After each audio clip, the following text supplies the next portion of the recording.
What's up, you guys? I'm Zach, and in today's video, we're going to talk about how you can retire with $7 or $8 million the easy way. So maybe that sounds too good to be true, or maybe that sounds like an awesome thing that maybe you think you can actually do. Either way, I'm going to show you how we can get there with the Dave Ramsey Baby Steps. Specifically in this video, we're talking about Dave Ramsey's Baby Step number 4, which is putting 15% of your income into retirement.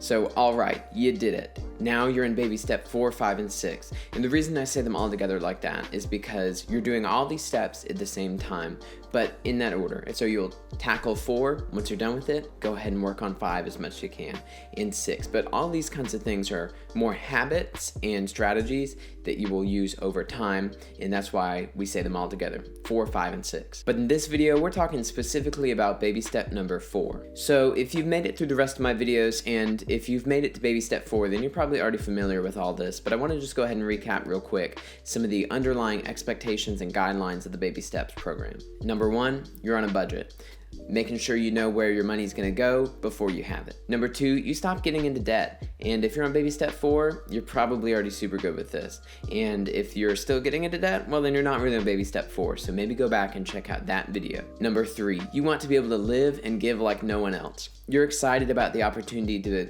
be charitable and make an impact in other people's lives. And at the very least, you want to make sure that your life and your family's life is as epic and well taken care of as possible. Fourth and lastly, you got to remember that we're taking care of the 4 walls before anything else. So if some emergency comes up, you are stopping your retirement. You're not saving up for college anymore. You're not paying extra on your house payment because you have to take care of these 4 things. And that is food, utilities, shelter, and transportation in that order. If you're not able to take care of those 4 things, then you got to stop the baby steps and focus on that. Focus on raising your income or getting yourself out of whatever storm that you're in at that moment. So with all that being said and recapped, let's talk about baby step number 4, which is saving 15% of your gross income for retirement. And real quick, I just want to say congrats, because if you remember back from the baby step 1 video, 70% of Americans don't have $1,000 saved. So if you're on this step, you are crushing it. And I'm real proud of you. Okay, so just a couple concepts around baby step 4.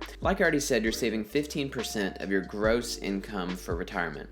But within all your different retirement funds, and in a second I'll talk about the order that you need to be prioritizing those, you need to be focusing on specific types of good growth stock mutual funds with long track records that beat the S&P. And that's just essentially saying that over a long period of time, they've performed really well on average and will pull you somewhere between 10 and 15% annually. So like I said, within each different kind of retirement account, you want to be invested in 4 different types of good growth stock mutual funds.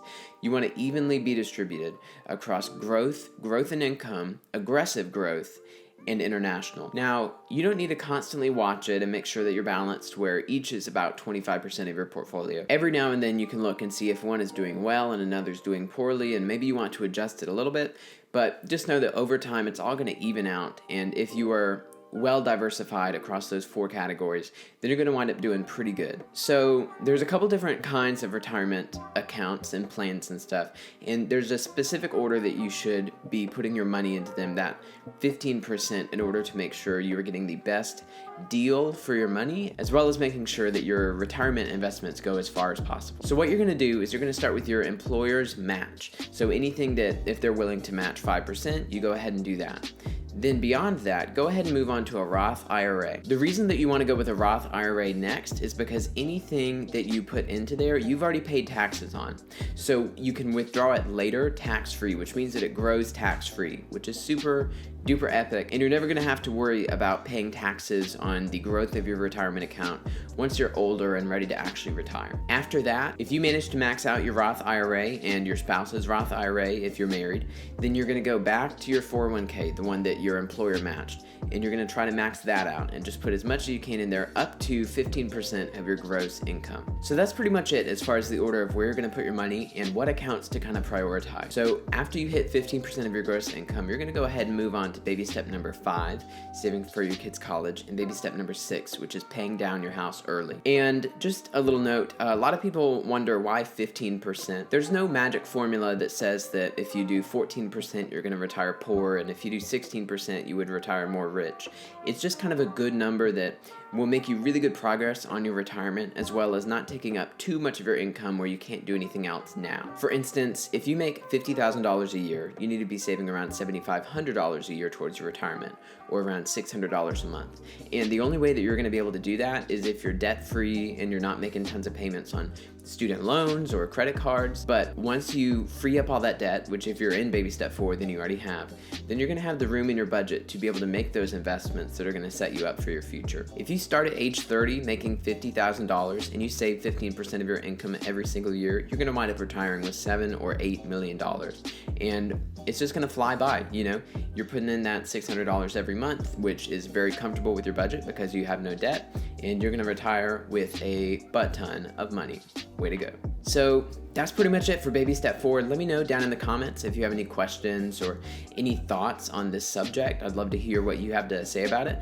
And, you know, go ahead and like and subscribe if you appreciated this content, if I maybe told you something you didn't know about the baby steps. And I look forward to seeing you in the next video. Dinosaur logo.